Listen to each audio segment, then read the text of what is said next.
Hello everyone. Today in this video I am going to explain the second part of the chapter Deep Water. In the last part we have read that the narrator was trying to save himself from drowning, but after some time his all efforts got ceased and he became unconscious. Now let's continue the lesson. The next I remember I was lying on my stomach beside the pool vomiting. When third time he tried to go down and he tried to put his effort, nothing happened because he was feeling lifeless, lost and dizzy and all that, and he got unconscious. And after that what he remembered was that he was lying beside the pool on his stomach and he was vomiting. जब तीसरी बार narrator जो है दोबारा से पानी में डूब गए थे और उन्होंने बहुत कोशिश की अपने आप को बचाने की, लेकिन कुछ नहीं हुआ और कुछ समय के बाद वो लाइफलेस हो गए और अनकॉन्शियस हो गए. और उसके बाद जो अगली चीज़ उनको याद थी, अनकॉन्शियस होने के बाद जो अगली चीज़ उनके माइंड में थी वो ये थी कि उन्होंने अपने आप को एक पूल के पास में पाया जहाँ पर वो अपने स्टमक या फिर अपने पेट के बल पर लेटे हुए थे और वो वॉमिटिंग कर रहे थे. We can say that maybe somebody has rescued him and put him on the side of the pool and they were trying to remove all the water from his stomach. शायद किसी ने narrator को डूबने से बचा लिया था और उन्होंने उनको पूल के किनारे कर दिया था और वहाँ पर वो उनके स्टमक में जितना पानी भरा हुआ था उसको बाहर निकालने की कोशिश कर रहे थे. The chap that threw me in was saying, but I was only fooling. Someone said, the kid nearly died. Be all right now. Let's carry him to the locker room. So the chap means the boy, that fellow who has thrown him inside was telling that he was only fooling. That means he did it just for the sake of having fun. जिस लड़के ने उन्हें pool में फेंका था वो ये बोला कि मैंने तो सिर्फ ये मजाक के लिए किया था. Okay, and then somebody was replied to him that you did it for fun but that kid was nearly going to die. और इस बात पर किसी ने उसको रिप्लाई किया कि हो सकता है तुमने मजाक के लिए किया, लेकिन इस बच्चे की जो थी वो जान जाने वाली थी, ये डेथ के बिल्कुल करीब पहुंच गया था. And that person said to that boy, be all right now, let's carry him to the locker room. उन्होंने बोला कि चलिए अब इसको जो है हम लॉकर रूम लेकर के जाते हैं. And they took him to the locker room. और उसके बाद वो दोनों, वो चैप, वो जो लड़का था जिसने नरेटर को पानी में फेंक दिया था और वो जो दूसरा इंसान वहाँ पर मौजूद था, उन दोनों ने नरेटर को उठाया और वो उनको लॉकर रूम में लेकर चले गए. Several hours later, I walked home. I was weak and trembling. I shook and cried when I lay on my bed. Okay, so after a few hours, the narrator became all right and he was able to get up and go home. कुछ घंटों के बाद narrator जो है थोड़ा बहुत ठीक हो गए थे और वो इस हालत में थे कि वो चल करके घर चले जाएं. But as he was walking he felt very weak and he was shivering. Okay, पर जैसे ही वो चलने की कोशिश कर रहे थे, जब वो चल रहे थे उस वक्त तो बहुत वीक महसूस कर रहे थे और वो बुरी तरीके से कांप रहे थे. I shook and cried when I lay on my bed. I couldn't eat that night.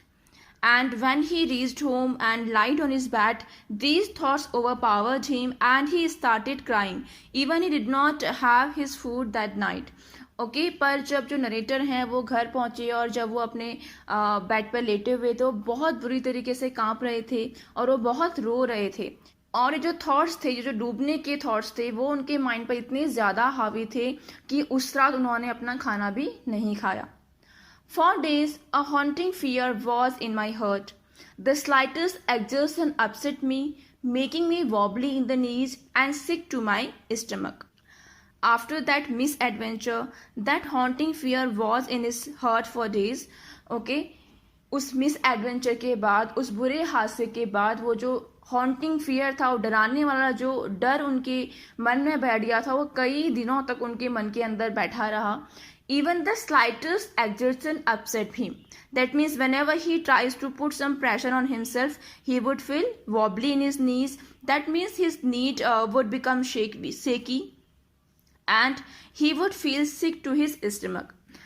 Even वो जो डर था वो इतना ज़्यादा उन पर हावी था कि अगर वो थोड़ा सा प्रेशर भी अपने ऊपर डालती तो उन्हें बहुत वीक सी फीलिंग आती, उनको अपने नीज में बहुत वीक सा फील होने लगता, उनको अपने स्टमक में पेन फील होने लगता और उन्हें वही फीलिंग्स वापस से महसूस होती जो उनको उस वक्त डूबते वक्त हुई थी, और इस तरीके से वो अपने आप को बहुत ज़्यादा कमज़ोर महसूस कर रहे थे। I never went back to the pool. I feared water. I avoided it whenever I could. And after that misadventure, the narrator never went to the pool. उसके बाद नरेटर जो है कभी भी पूल पर नहीं गए. And he feared water. He was afraid of water. उन्हें पानी से बहुत डर लगता था. And he avoided it as much as he could. और वो जितना पानी को अवॉइड कर सकते थे उन्होंने उतना उसको अवॉइड किया. A few years later, when I came to know the waters of the Cascades, I wanted to get into them. So after a few years, कुछ सालों के बाद, he came to know about the waters of the Cascades. Cascades means a group of waterfalls, okay? या फिर waterfall भी कह सकते हैं. So कुछ टाइम के बाद उन्हें कुछ waterfalls के बारे में पता लगा and he wanted to get into them. और वो वहाँ जाना चाहते थे. And whenever I did, whether I was wading the Titan or bumping river or bathing in the warm lake of the goat rocks, the terror that had seized me in the pool would come back. And whenever he used to go to these places, और जब भी उन्होंने इन जगहों पर जाने की कोशिश की, जैसे कि उन्होंने कुछ नाम बताए हैं टाइटन और बम्पिंग रिवर या फिर गोट रॉक्स में, तो कभी भी अगर उन्होंने यहाँ पर जाने की कोशिश की and he tried to do swimming और बैदिंग और just wading through the water, wading means move through the water, okay, और यहाँ पर जाकर चाहे उन्होंने वेडिंग करने की कोशिश की, पानी में चलने की कोशिश की, या फिर उन्होंने वहाँ पर नहाने की कोशिश की, या उन्होंने स्विमिंग की कोशिश की, तो जब भी उन्होंने इन वाटर प्लेसेस पे कुछ भी करने की कोशिश की, always the terror that seized him on the pool would come back. वो जो डर उनके मन में बैठ गया था पूल में स्विमिंग करते वक्त, वो डर हमेशा वापस आ जाता था. It would take possession of me completely. The narrator would completely taken over by the fear. जो नरेटर था उन पर वो डर जो था वो बहुत ज़्यादा हावी हो जाता था. My legs would become paralysed, icy horror would grab my heart and his legs would become paralysed and he would not be able to move. And icy horror means he would become a kind of frozen. वो एक तरीके से जम जाते थे and he would not able to move, और वो हिल भी नहीं पाते थे.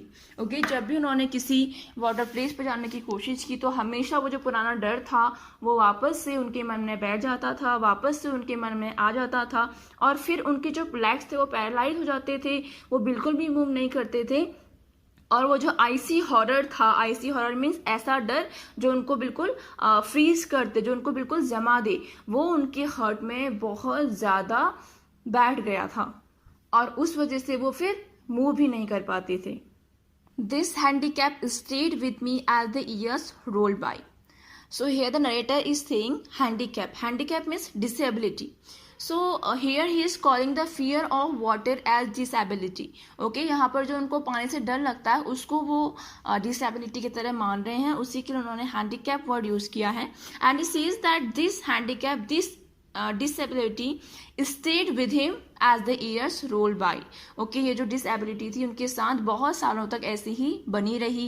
In canoes, on main lakes, fishing for landlocked salmon, bass fishing in New Hampshire, trout fishing on the Deschutes and Metolius in Oregon, fishing for salmon on the Columbia and Bumping Lake in the Cascades, wherever I went, the haunting fear of the water followed me. The narrator says that all kind of activities, whether it was canoeing or fishing at these different places that he has named here, he was unable to enjoy them because of this haunting fear of water. Okay, narrator हमें बहुत सारे places के name बताते हैं और बताते हैं कि उन्होंने जो भी जिस भी तरह की वाटर एक्टिविटी करने की कोशिश की, हमेशा इस डर ने उन्हें ऐसा करने से रोक दिया और ये डर हमेशा उनके पीछे बना रहा. वो चाहे मेन लेक्स में बोट पर बैठकर सैल्मन फिशेस का शिकार कर रहे होते, या फिर जब भी वो न्यू हैम्पशायर में बैस फिशेस को पकड़ रहे होते, या ऑरेगन प्लेस में, ऑरेगन स्टेट में जेस्चुअस या मेटोलियस नदी में ट्राउट मछलियों को पकड़ रहे होते, या फिर कोलंबिया में वो सैल्मन को पकड़ रहे होते, या जिस झरनों वाली बम्पिंग लेक में होते, वो हर जगह ये जो डर था वो उनके पीछे बना रहता और कहीं भी उनको इससे छुटकारा नहीं मिलता। दैट मीन्स वो किसी भी तरह की वाटर एक्टिविटी को एंजॉय नहीं कर पाते थे because of this haunting fear. It ruined my fishing trips, deprived me of the joy of canoeing, boating, and swimming. So the narrator says that he was unable to enjoy any of the water activity, whether it was canoeing. Canoeing क्या होता है? Canoeing is kind of boating, एक तरह की boating ही होती है, और whether it is boating or whether it is swimming, चाहे किसी भी तरह की water activity हो, वो कभी भी इसको enjoy नहीं कर पाते. That fear destroy his all fishing trips. इस डर ने उनकी सारी फिशिंग ट्रिप्स को बर्बाद कर दिया, and he was not able to enjoy any kind of water activity. I used every way I knew to overcome this fear, but it held me firmly in its grip.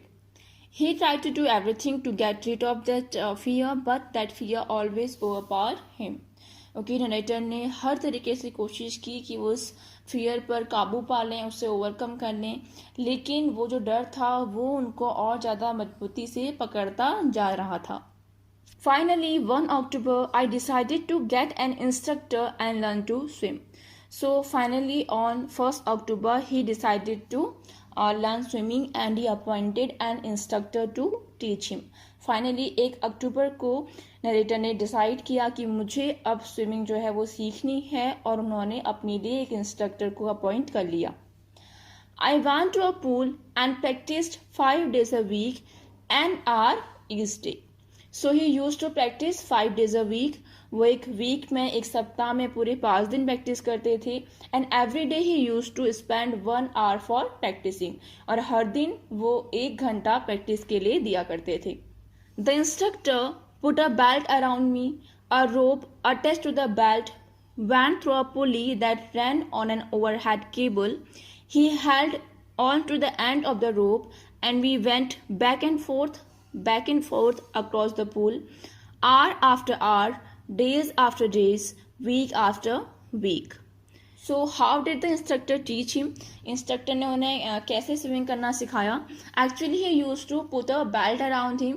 वो narrator के कमर में एक जो है belt बांध देते थे, and he hold it at one hand, और उस बेल्ट को वो दूसरे हैंड पर पकड़ लिया करते थे. Actually what happened, one end of the pull is tied to the waist of the narrator. जो उस बेल्ट का एक एंड था वो नरेटर की वेस्ट पे यानी कि कमर पर बंधा हुआ था, and the other end it goes through a pulley and then is held by the instructor. और जो दूसरा एंड था वो एक पुली से होकर के जाता था, एक केबल उसके ऊपर से लगी हुई थी, एक तार से होकर वो जाता था, और दूसरे एंड पर जो इंस्ट्रक्टर था वो उस बेल्ट को पकड़े रहता था.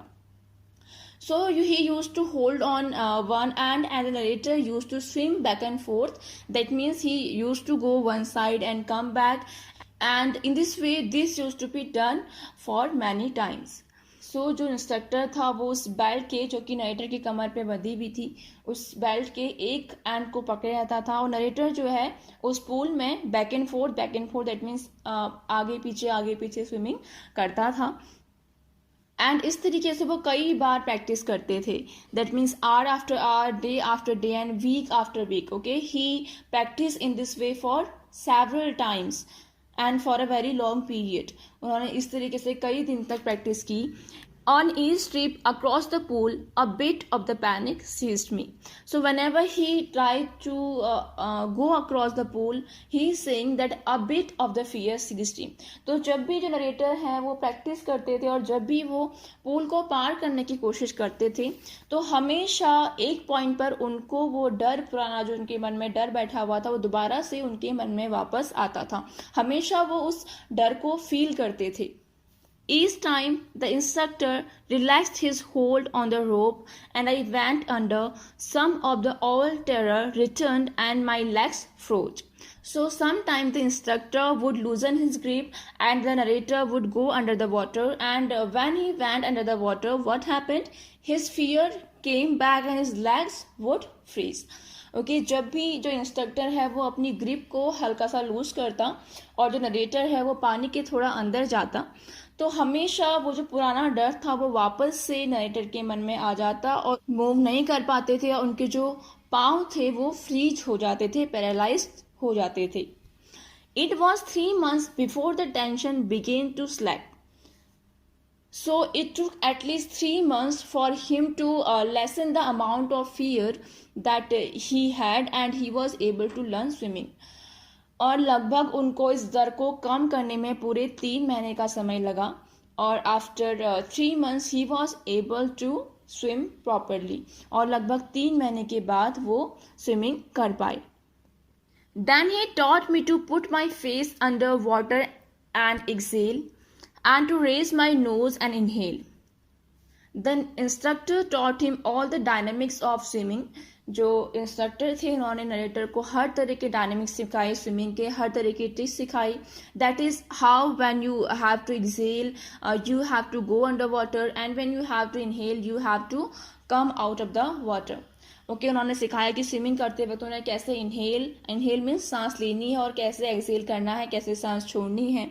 उन्होंने उनको ट्रिक्स बताई कि कैसे उनको एक्सेल करते वक्त अपने फेस को अंडर वाटर रखना है, पानी के अंदर रखना है, और कैसे इनहेल करने के लिए, सांस लेने के लिए अपनी नोज को उनको हल्का सा बाहर निकालना है. I repeated the exercise hundreds of times. So in order to practice, the narrator did this hundreds of times and he repeated it again and again. So practice करने के लिए नरेटर ने इस एक्सरसाइज को सैकड़ों बार किया और कई बार उन्होंने इस एक्सरसाइज को रिपीट किया. Beat by beat I shed part of the panic that seized me when my head went under water. So when he learned these tricks, slowly he was able to let go that fear and he was able to go under water. तो जब भी वो पानी के अंदर जाते, हर बार धीरे धीरे करके वो जो डर उनके मन में था, हर बार धीरे धीरे वो डर भी कम होता जाता. Next, he held me at the side of the pool and had me kick with my legs.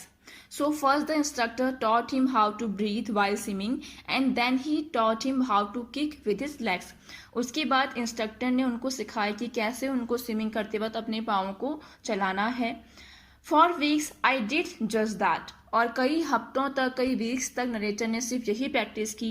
Eight first my legs refuse to work but they gradually relaxed and finally I could command them. Okay so at first his legs were not supporting him but after some practice he could command them. At first जो उनके पाँव थे वो narrator को support नहीं कर रहे थे, वो प्रॉपरली काम नहीं कर रहे थे, लेकिन कुछ समय के बाद वो जो नरेटर के लेग्स थे वो रिलैक्स हो गए, वो हैबिचुअल हो गए और फाइनली नरेटर जैसा चाहे उनको वैसे कमांड कर सकता था. Thus, piece by piece, he built a swimmer, and when he had perfected each piece, he put them together into an integrated whole. So slowly, piece by piece, the instructor was able to build a very good swimmer out of him.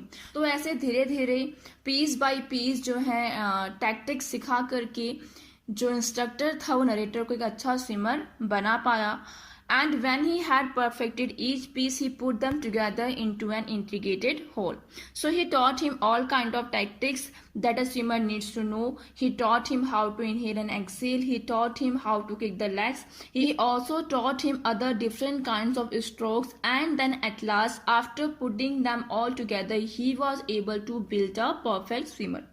जब instructor ने narrator को सारी techniques जो भी swimming की थी वो सिखा दी, 1 by 1 करके उन्होंने हर एक चीज़ सिखा दिया, कैसे इनहेल करना है, कैसे एक्सेल करना है, कैसे अपने लेग्स से हेल्प लेनी है और कैसे डिफरेंट तरह की स्विमिंग की जा सकती है. तो जब उन्होंने सब सिखा दिया तो फिर एट लास्ट उन्होंने इन सारी चीज़ों को एज अ इंटीग्रेटेड होल रख लिया. दैट मीन्स उन्होंने एट लास्ट इन सारी चीज़ों को एक साथ ट्राई किया और एट लास्ट वो नरेटर को एक परफेक्ट स्विमर बना पाई. In April, he said, now you can swim, dive off and swim the length of the pool, crawl, stroke. So in the month of April, अप्रैल के month में instructor ने narrator से कहा that now you can swim, अब तुम swimming कर सकते हो, and he command him to dive off and swim the length of the pool, crawl, stroke. Crawl stroke is one of the different kinds of stroke and it is supposed to be the fastest and most efficient stroke. जो crawl stroke है वो different kinds of strokes में से ही एक है. तो narrator को instructor ने ये कमांड किया कि वो पूल में जो है स्विमिंग करे, किस तरीके से, क्रॉल स्ट्रोक का यूज करके. I did, the instructor was finished. So the narrator says that I did, that means he did swimming in the same way as the instructor had commanded him, and after that the job of instructor was finished, that means it was over. और narrator ने बिल्कुल वैसे ही swimming की जैसे कि instructor ने उनको command किया था, और उसके बाद नरेटर कहते हैं कि इंस्ट्रक्टर की जॉब जो है वहीं पर फिनिश हो गई थी. दैट मीन्स उन्होंने अपना काम कर लिया था, उन्होंने मुझे स्विमिंग अच्छे से सिखा दी थी. But I was not finished. I still wondered if I would be terror stricken when I was alone in the pool.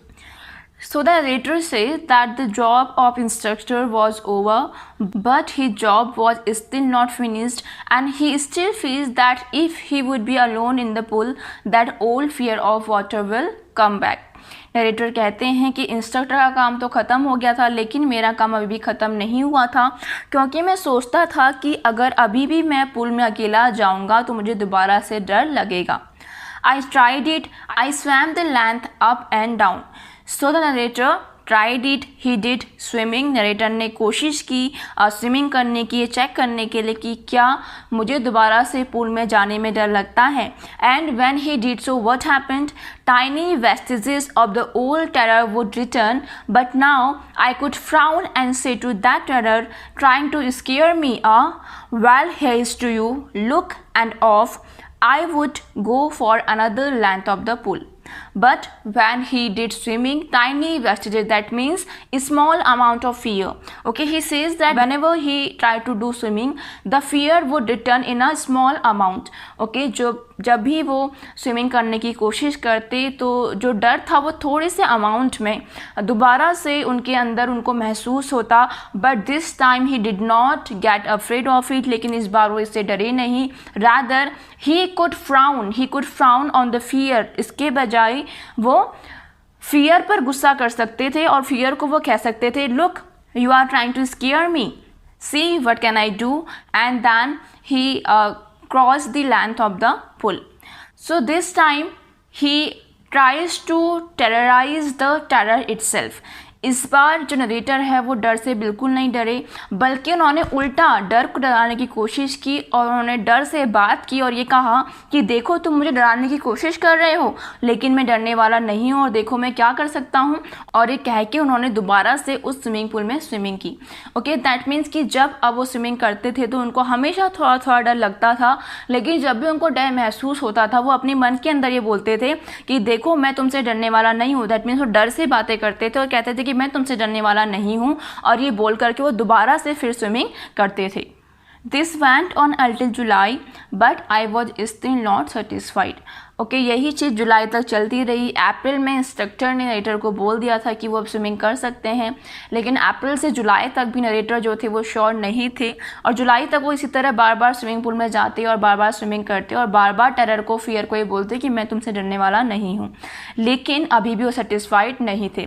So what did he do? I was not sure that all the terror had left, so I went to Lake Wentworth in New Hampshire, dived off a dog at Triggs Island and swam 2 miles across the lake to Stamped Act Island. तो उन्होंने क्या किया? वो sure नहीं थे कि terror ने उनको छोड़ दिया है, वो डर उनके अंदर ख़त्म हो गया है, इस बात के लिए वो श्योर नहीं थी. तो उन्होंने क्या किया? He went to lake Wentworth in New Hampshire.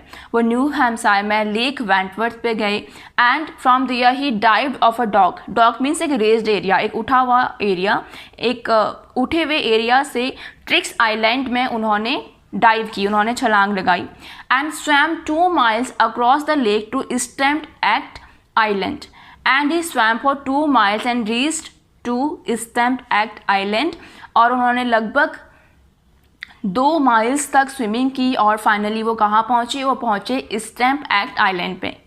I swam the crawl, breaststroke, side stroke and backstroke. So when he was swimming, he used all kinds of stroke like crawl stroke, like breaststroke and backstroke. तो जब उन्होंने swimming की तो उन्होंने हर तरह की अलग अलग तरह की जो स्ट्रोक्स थी वो ट्राई की। Only once did the terror return when I was in the middle of the lake. So when he was in the middle of the lake, जब वो लेक के बिल्कुल बीच में थे तो सिर्फ एक बार के लिए उनके अंदर वो डर वापस आया। And then what did he do, I put my face under and saw nothing but bottomless water, the old sensation returned in miniature. I laughed and said, well Mr. Terror, what do you think you can do to me? It fled and I swam on. So the narrator says that when he put his face under water, narrator कहते हैं कि जब उन्होंने अपना जो face है वो under water किया, पानी के नीचे किया, so he could only see water, उनको सिर्फ वहाँ पानी ही पानी दिखाई दे रहा था। कैसा पानी? बॉटमलेस वाटर, ऐसा पानी जिसका कोई बॉटम नज़र नहीं आ रहा था, हर तरह दूर दूर तक पानी ही पानी नज़र आ रहा था। So at that time the old sensation, that means that old fear returned in miniature. तो उस टाइम पर उनको वो जो पुराना डर था वो थोड़ा सा महसूस हुआ। Miniature means in small amount. Okay, तो जिस वक्त उनका जो फेस था वो पानी के अंदर था और वहाँ सिर्फ पानी ही पानी नज़र आ रहा था, उस वक्त उनको थोड़ा सा उस डर का एहसास हुआ। But he laughed and said, लेकिन उस वक्त वो डरे नहीं, रैदर ही लाफ्ड, वो हंसे और उन्होंने कहा, well Mister Terror, what do you think you can do to me. उन्होंने टेरर से बात की, डर से बात की और उन्होंने कहा, Mister Terror, what do you think you can do to me. Mister Terror, आपको क्या लगता है आप मेरे साथ क्या कर सकते हो। And it fled and I swam on. So as he spoke to the fear vanished and he swam on. और जैसे ही उन्होंने ये बोला, वो जो डर था वो गायब हो गया और उन्होंने दोबारा से अपनी स्विमिंग जो है कंटिन्यू कर दी। Yet I had residual doubts. At my first opportunity, I hurried west, went up the Titan to Conrad Meadows, up the Conrad Creek Trail to Midday Glacier and camped in the high meadow by the side of Warm Lake. Okay, so अभी भी narrator के मन में कुछ residuals doubts थे। Residual means बचे कुचे, तो उनके मन में अभी भी थोड़े बहुत हल्के फुल्के डाउट्स थे। So to test it he went to different water bodies and he camped at the meadows at the side of Warm Lake. तो इसको टेस्ट करने के लिए पहली अपॉर्चुनिटी मिलते ही वो वेस्ट की तरफ गए और टाइटन के किनारे उन्होंने कॉनरेड मिडोज में मिडे ग्लेशियर वाले कॉनरेड क्रीक ट्रेल के पास में उन्होंने जो वार्म लेक थी उसके पास में जो मिडोज थे वहाँ पर उन्होंने अपने कैंप डाल दी। The next morning I stripped, dive into the lake and swam across to the other shore and back, just as Drew Cawthron used to do. So the next morning he stripped, that means he removed his clothes and dived into the lake. और अगली सुबह उन्होंने अपने कपड़े उतारे और lake में diving करी and swam across to the other shore and back. और वो स्विमिंग करते हुए दूसरे किनारे पर पहुँचे, दूसरे शोर पर पहुँचे, तट पर पहुँचे और फिर वहाँ से वापस आ गए। And he did it in the same manner as a Drew Copren do, और इन्होंने उसको उसी तरीके से किया जैसे कि ड्रू कॉपरन जो है वो किया करते थे। Who is Drew Copren? Drew Copren is a very famous swimmer. Drew Copren जो है वो एक बहुत फेमस स्विमर हैं याकीमा स्टेट के। So the narrator try to imitate Drew Copren. The narrator ने उन्हें इमिटेट करने की कोशिश की and he swam in the same manner as the Drew Copren used to do. I shouted with joy and Gilbert Peak returned the echo. I had conquered my fear of water. So when he felt that he has completely conquered the fear, he was elated and shouted with joy. And when he shouted, he could hear the echo of his voice which was coming back from the Gilbert Peak. तो जब उनको लगा कि उन्होंने अपने डर पर पूरी तरीके से जीत पा ली है तो बहुत ज़्यादा खुश हुए और खुशी से वो चिल्लाने लगे। और जब वो चिल्ला रहे थे तो उनकी आवाज़ जो थी वो गिलबर्ट पीक जो है, गिलबर्ट चोटी जो है, उससे रिटर्न हो रही थी। उनकी आवाज़ की इको उनको वापस सुनाई दे रही थी। That means he was very happy and he was shouting with Joy. The experience had a deep meaning for me, as only those who have known stark terror and conquered it can appreciate. The moment when he conquered the fear is very important for him and have a deep meaning. Okay, so narrator कहते हैं कि वो जो moment था वो मेरे लिए बहुत ज़्यादा इम्पॉर्टेंट था और उस एक्सपीरियंस का मेरे लिए बहुत गहरा मीनिंग है. वो एक्सपीरियंस जो है मेरे लिए बहुत इम्पॉर्टेंट है. क्यों इम्पॉर्टेंट है? Because he was the person who had really known what is Stark Terror and how he had conquered it. So क्यों इम्पॉर्टेंट था? Because वही वो इंसान थे जिन्होंने उस डर को महसूस किया था. और अगर किसी इंसान ने किसी डर को महसूस किया हो और फिर उस डर पर विजय पा ली हो, उस डर को हरा दिया हो, तो वही इस चीज़ की इम्पोर्टेंस को समझ सकता है और वही इंसान इस बात को अप्रिशिएट कर सकता है कि किसी भी डर पर जीत पाना कितना ज़्यादा इम्पॉर्टेंट है या वो कितना ज़्यादा अप्रिशिएटिव वर्क है. So he had a personal experience of fear and he can only appreciate it. So narrator कहते हैं कि मेरा ये पर्सनल एक्सपीरियंस था, मैंने ये महसूस किया था कि स्टार्क टेरर क्या होता है और मैंने उस पर जीत पा ली थी. तो ये जो मोमेंट था ये मेरे लिए बहुत ज़्यादा इम्पॉर्टेंट था, ये एक्सपीरियंस मेरे लिए बहुत इम्पॉर्टेंट था. मैं इसको अप्रिशिएट करता हूँ और इसका मेरे लिए बहुत डीप मीनिंग है. In death there is peace, there is terror only in the fear of death, as Roosevelt knew when he said all we have to fear is fear itself. Okay, so then he says if you die means there is peace. वो कहते हैं कि अगर आप मर जाओगे that means फिर वहाँ शांति ही शांति है. ओके, अगर किसी इंसान की डेथ हो जाती है तो उसे फिर किसी बात के लिए बॉदर नहीं होना पड़ता. You don't have to bother about anything and you will be peaceful. अगर आप मर जाते हो तो आपको फिर किसी भी चीज़ के लिए परेशान नहीं होना पड़ता और आप बहुत पीसफुल स्टेट में होते हो. But there is terror only in the fear of death. लेकिन डर कहाँ है? डर तब है जब हमें डेथ के फियर से डर लगे. ठीक है, अगर हमारे मन में डेथ का डर हो तो वो बात जो है वो मुश्किल है. मर जाना बहुत आसान है लेकिन डेथ के फियर को फेस करना बहुत मुश्किल है. And he then quotes Roosevelt here. तो फिर वो एक रूजवेल्ट जो है उनको कोट करते हैं. Who is Roosevelt? Roosevelt was an American president. Roosevelt जो थे वो अमेरिकन प्रेजिडेंट थे. उन्होंने एक बात बोली थी, उन्होंने कहा था that all we have to fear is fear itself. Okay, Roosevelt says that हमें जिस बात से डर लगनी चाहिए वो क्या चीज़ है? वो डर है अपने आप में. हमें डर से डर लगना चाहिए. क्यों डर लगना चाहिए? Because it was the fear of death that crippled a person. हमें डर से क्यों डर लगना चाहिए? बिकॉज किसी भी चीज़ का जो डर है या स्पेशली जो डेथ का डर है वो एक इंसान को क्रिपल कर देता है, वो एक इंसान को पैरालाइज कर देता है, एक इंसान को अपंग बना देता है. अगर किसी इंसान के मन में डेथ को लेकर के डर है तो वो इंसान फिर कुछ भी नहीं कर पाता. Once you have fear, then it will disable you and it will not help you to do anything at all in life. अगर आपके मन में थोड़ा सा भी डर है तो ये आपको एक डिसेबल पर्सन बना देगा और आपको अपनी लाइफ में कुछ भी नहीं करने देगा. So the Roosevelt says that you have to fear only from fear. Okay, so Roosevelt कहते हैं कि आपको डर से डर लगना चाहिए. And then the narrator says that Roosevelt is right. Narrator कहते हैं कि रूजवेल्ट ने बिल्कुल ठीक कहा है. He says that I have experience both. Narrator कहते हैं कि मैंने दोनों ही चीज़ों को महसूस किया है. द सेंसेशन ऑफ डाइंग, मैंने मरने के सेंसेशन को भी महसूस किया है. जब नरेटर पूल में डूब गए थे, उनको एक पॉइंट पर लगा था कि वो नहीं बचेंगे, तो उस वक्त उन्होंने मरने के सेंसेशन को भी महसूस किया है. And the terror that fear of it can produce, और उन्होंने उस डर को भी महसूस किया है जो डर की वजह से क्रिएट होता है. ओके, जो डेथ के डर की वजह से एक टेरर क्रिएट होता है उसको भी उन्होंने महसूस किया है. ओके, तो नरेटर कहते हैं कि जब भी डर का टेरर बढ़ता है या जब भी मरने के सेंसेशन को हम फील करते हैं उससे हमारी जो जीने की जो डिज़ायर है वो और ज़्यादा बढ़ती जाती है. And he says that whenever I experience these things my desire to live keep on increasing. वो कहते हैं कि जब भी मैंने उस डर को महसूस किया तो मेरे जीने की जो मेरे अंदर इच्छा थी वो और ज़्यादा बढ़ती चली गई. At last I felt release, free to walk the trails and climb the peaks and brush aside fear.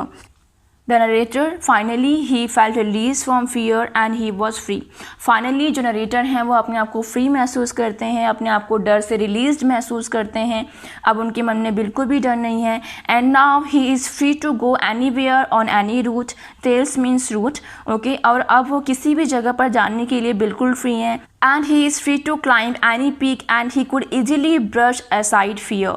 Brush aside means remove fear from his mind. Okay, now the narrator is free to go anywhere. He can climb on any peak. Narrator अब बिल्कुल free हैं, वो कहीं भी जा सकते हैं, किसी भी पीक पर चढ़ सकते हैं और अब वो बहुत आसानी से अपने मन से उस डर को हटा सकते हैं. So now he was able to overpower the fear completely and he had conquered the fear. So at last जो नरेटर हैं उन्होंने अपने डर पर जीत पा ली है और अब वो आसानी से उस डर को अपने काबू में कर सकते हैं. So in this chapter, William Douglas, the narrator, has given a personal experience of a misadventure and what effect it has caused on him and how he was able to overcome it. So इस तरीके से William Douglas जो कि narrator हैं इस chapter के, उन्होंने अपना एक पर्सनल एक्सपीरियंस शेयर किया है जिसमें उन्होंने बताया है कि कैसे उनके साथ एक मिसएडवेंचर हुआ था, उसका उनकी लाइफ पर क्या इफ़ेक्ट पड़ा और उन्होंने किस तरह से उससे ओवरकम किया. सो ये सब बातें हमने इस चैप्टर में जानी. I hope you would like this video and the explanation as well. Stay happy, stay healthy and keep learning. Thank you.